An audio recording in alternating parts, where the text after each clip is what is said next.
माननीय श्री उमेश भाई पटेल।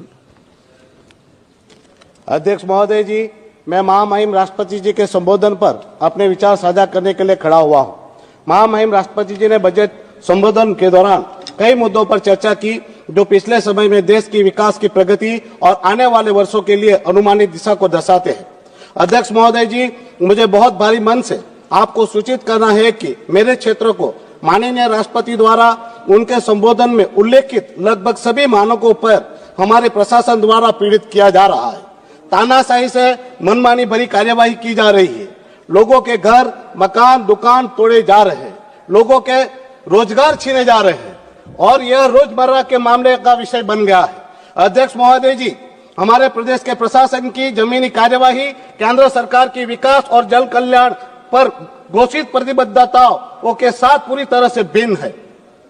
सरकार हर वर्ग के लोगों का हर प्रकार से विकास चाहती है, पर हमारा प्रशासन हर वर्गों के लोगों का हर प्रकार से विनाश कर रहा है। महामहिम ने 1950 से गणतंत्र बनने की भारत की यात्रा पर चर्चा करते हुए लोकतंत्र को नई ऊंचाइयों पर ले जाने की बात कही।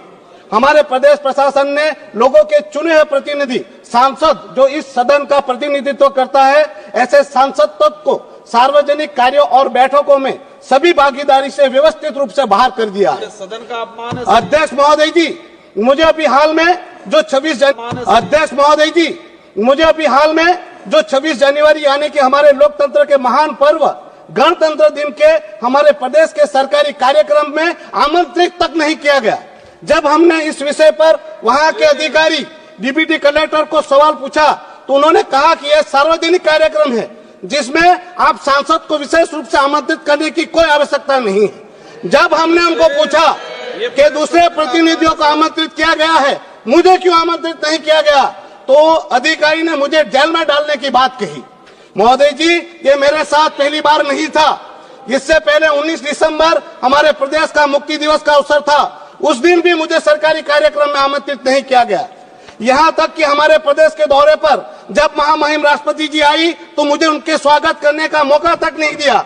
मेरी 1000 विनती के बावजूद मुझे महामहिम से मिलने तक नहीं दिया गया। मुझे लगभग सारे के सारे सरकारी कार्यक्रम में जानबूझकर दूर रखा जाता है। अध्यक्ष महोदय जी, हमारा प्रशासन मुझे बार बार नीचा दिखाने का प्रयास करता है और मुझे अपमानित करने का कार्य करता है। क्या ये केवल सांसद के रूप में मेरे अकेले का अपमान है? क्या ये लोकतंत्र का अपमान नहीं है? क्या ये मेरे प्रदेश के लोगों के अपमान नहीं है जिन्होंने मुझे चुनकर यहाँ भेजा? बल्कि ये मेरा ही नहीं, ये मेरे प्रदेश का ही नहीं, ये अपमान पूरे सदन का है, क्योंकि हम इस सदन का प्रतिनिधित्व करते हैं। साथ ही ये अपमान है यशस्वी प्रधानमंत्री नरेंद्र भाई मोदी जी का, जो हमारे सदन के नेता है। इतना ही नहीं, हमें अपमानित कर लोकतंत्र की बार बार निर्मम हत्या कर वो महामहिम राष्ट्रपति जी एवं गृह मंत्री अमित भाई शाह जी को शर्मसार करते हैं, क्योंकि हमारा संघ प्रदेश सीधा उनके मार्गदर्शन एवं निगरानी में चलता है। मैं अध्यक्ष महोदय, इस सदन के अपने सम्मानित सहयोगी से पूछना चाहता हूँ, क्या निर्वाचित प्रतिनिधियों की प्रभावी भागीदारी के बिना लोकतांत्रिक ढांचा सफल हो सकता है और अपने आप को बनाए रख सकता है? क्या ऐसे लोकतंत्र की नई ऊंचाइयां मिलेगी? क्या यह गणतंत्र है? जिस दिन संविधान अमल में आया था उसके सेलिब्रेशन के कार्यक्रम में ही जनता के चुने हुए प्रतिनिधि को अपमानित किया जाता हो और सवाल पूछने पर नौकरशाह द्वारा चुने हुए प्रतिनिधि को जेल में डालने की बात की जाती हो, धमकी दी जाती हो। अध्यक्ष महोदय जी, हमारे संघ प्रदेश में प्रशासन की तानाशाही के चलते लोग आत्महत्या करने के लिए विवश हुए हैं। एक आदिवासी बस कंडक्टर व्यक्ति ने आत्महत्या की।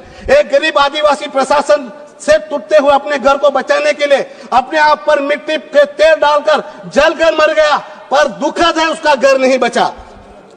वहां सरकारी अधिकारी एसएस बोया जी ने आत्महत्या की। वो सरकारी कर्मचारी जिग्नेश काछा जी ने आत्महत्या की। सामान्य जनता सरकारी कर्मचारी ही नहीं, हमारे प्रदेश के प्रशासन की वजह से हमारे इस सदन के अति वरिष्ठ सदस्य जो 7 बार चुनाव जीतकर आने वाले आदिवासी नेता मोहन भाई डेलकर जी ने भी प्रशासक की वजह से आत्महत्या की, जिसकी एफआईआर तक हुई है। ये प्रशासक, उनका प्रशासन अभी भी सुधर नहीं रहा है। अभी की एक वारदात बताना चाहता हूँ। मेरे संसदीय क्षेत्र दीव की गांधीपुरा विस्तार में रहने वाली एक दलित एससी जाति की गरीब कल्पनाबेन भिखा जादव की बात करना चाहूंगा। महोदय जी, कल्पनाबेन के परिवार द्वारा बनाए गए लीगल घर को खाली कर तोड़ने के लिए प्रशासन जोरदार जो दबाव बना रहा है। घर खाली न करने पर इस गरीब बहन और उनका भतीजा जो सरकारी विभाग में डेली बेसिस पर काम करते थे, उनको नौकरी से निकाल दिया गया।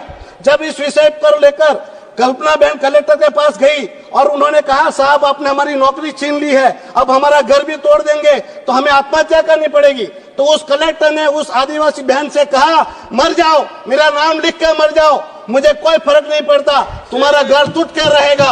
और ये लिखित में फरियाद की है। मैंने भी मंत्री जी को इस बात पर संज्ञान देने के लिए कहा है। लोकतंत्र की हत्या है यह महामहिम जिन्हें देश के गरीब लोगों को घर देने के सरकार के महान संकल्प से अवगत कराया, लेकिन हमारा प्रशासन लोगों के बने बनाए घरों को, मकानों को तोड़कर सरकार के महान संकल्प का सत्यानाश कर रहा है। महोदय जी, हमारा प्रशासन तो तानाशाही में किम जोन से भी ऊपर है। वो रात को सपना देखते हैं और सुबह तक हमारे प्रदेश का वो सपना कायदा बन जाता है। उसका कैसा रहेगा, वो दुकान कैसी बनेगी, दुकान का कलर कैसा बनेगा रहेगा, वो सब प्रशासन नक्की करता है। सर, मैं पूरा ही कर रहा हूँ। लोगों को धमकाकर, डराकर, जबरन अपने फैसले सौंपे जा रहे। ना माने तो घर, मकान, दुकान तोड़ने की धमकी दी जाती है। धमकी ही नहीं, घर, मकान, दुकान तोड़े भी जाते हैं। लाखों के दंड की नोटिस भेजी जाती है और दंड वसूले जाते हैं। फिर उनके काम धंधों को सीज किया जाता है। ऐसे अवैध कार्य करने पर कोर्ट ने भी उनको फटकार लगाई है, लेकिन वो सुधरने का नाम नहीं ले रहे। महोदय जी, ये आखिरी बात कहकर मैं पूरा कर रहा हूँ। अध्यक्ष महोदय जी, संविधान के निर्माता बाबा साहेब आम्बेडकर जी ने कहा था कि महोदय जी, संविधान के निर्माता बाबा साहेब आम्बेडकर जी ने कहा था कि भारत तब तक वास्तव में स्वतंत्र नहीं हो सकता जब तक असली शक्ति लोगों के हाथ में न हो। आपने मुझे